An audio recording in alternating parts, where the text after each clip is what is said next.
compared to the harbours which reach about 180.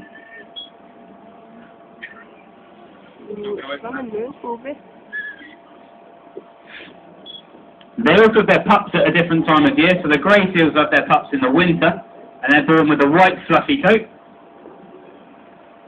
And they shed this after a few weeks and then they can swim, whereas the harbour seals, their pups are born in the summer, and they're born with their adult coat. And this is unique to each individual seal. So it's just like our fingerprints. You can tell individuals apart by the pattern and the colour on their coats. When the pups are born, they'll feed on the mother's milk for about 4 weeks. And in that 4 weeks, they double their weight. So they gain about ½ kilogram every day. Then once that is over and they've doubled their weight, the pup will just leave the mother and explore new areas on their own. Toby,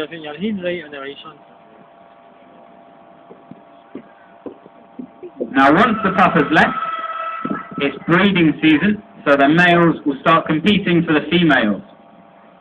So they do underwater vocalization, which is just where they make a lot of noise under the water. They do aquatic displays, and they also fight each other as well. Now this can be really stressful on the males' bodies, and they can actually lose about 20% of their body weight when they do this. And this is thought to be the reason the males don't live quite as long as the females. They'll live for about 20 to 25 years compared to the females, which live for about 25 to 30 years.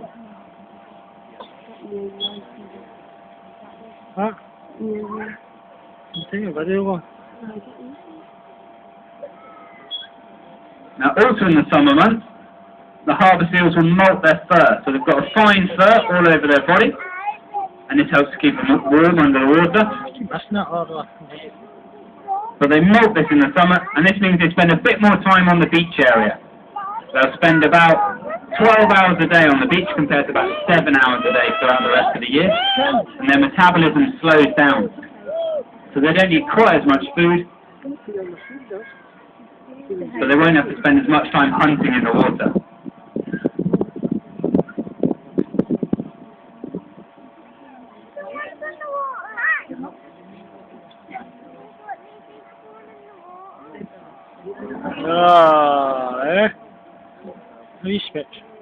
Now if you watch these guys swimming around, you'll see most of the time when they're under the water, they're swimming on their back, so they're looking down into the water column.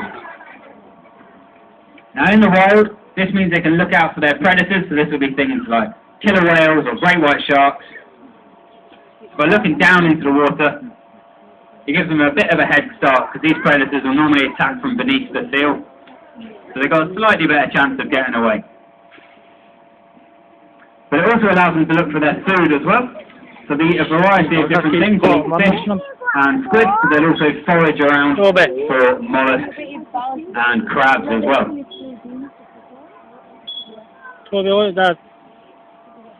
Now they are very good swimmers, they're quite quick as well. They can get up to about 11 miles an hour.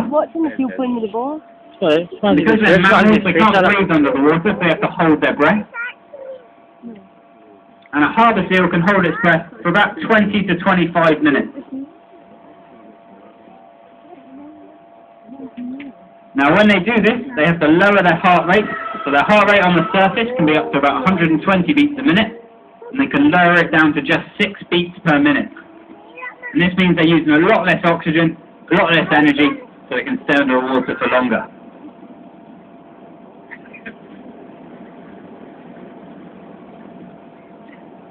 They'll also redirect their blood flow as well, away from their peripheral organs,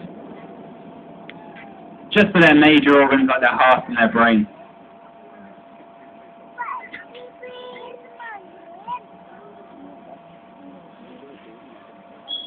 Harbour seals can also dive very deep. They can get down to about 500 metres if they need to. They won't normally go this far. They normally get to about 200 metres, and that will do for them. But if they do need to go to 500 metres for their food, they'll actually glide or sink down to that depth. They can't swim down because that uses too much energy, too much oxygen, so they haven't got enough for the swim back up. So by gliding down, this saves about 50% of the oxygen within their blood, so they can use that for the swim back up to the surface.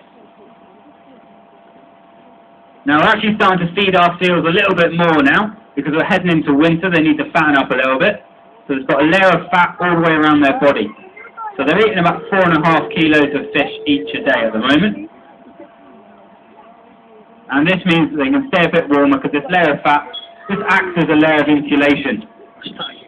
So just like us wearing a wetsuit when we go in the sea.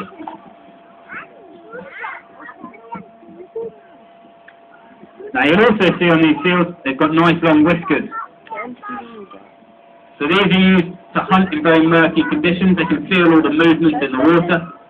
So they can actually find their food even when it's very murky. You can even get completely blind seals. They can still find their food by using these whiskers to feel for the movement in the water. So they're good for hunting and really good for foraging as well in the seaweed and the rocks.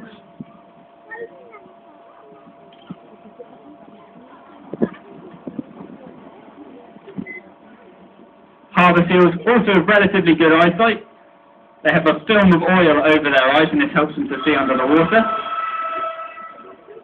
But obviously they lose their sense of smell because they can't breathe under the water, so this is where the whiskers come in handy. Now we're onto the second seal pool here, and that is the overflow for the SSPCA site up the road. So if we get any rescued seal pups, we can keep them here and feed them up and they'll be released. But that is the end of our seal feature today. That's all their food. Thanks very much for watching. And if you'd like to give our seals a round of applause.